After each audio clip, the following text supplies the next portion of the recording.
Korte muna ng Pilipinas bago ang International Criminal Court.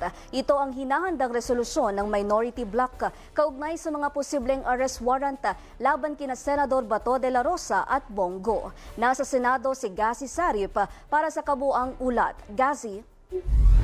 Yes, so naghahanda ngayon ng isang resolusyon ng minority bloc sa Senado na magbibigay galang muna sa mga korte ng Pilipinas mula sa anumang warrant of arrest ng ICC ayon kay Senate Minority Leader Alan Peter Cayetano. Kanya, malinaw ang diwa ng konstitusyon na kung may kaso, pwedeng tumakbo sa hukuman ng bansa.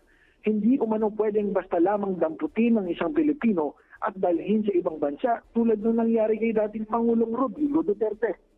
Aakyat na yan. That's one step closer to the president. Sira ang ating constitutional framework and the concept of sovereignty kung ang ating local courts ay gagawin nilang powerless.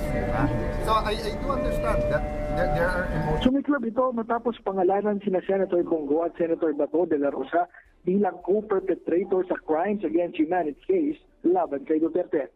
Nauna nang sinabi ng Malacanang na obligadong ipatupad ng pamahalaan ang anumang arrest warrant sakaling maglabas ang ICC. Git ni Cayetano, nauunawaan niya ang emosyon at human rights issues pero hindi raw nababawasan ng karapatan ng sinuman kung dadaan muna ito sa Korte ng Pilipinas. Wala rito sa Senate of the Philippines, Gazi Sarip, DA TV News. Maraming salamat sa iyo, Gazi Sarip.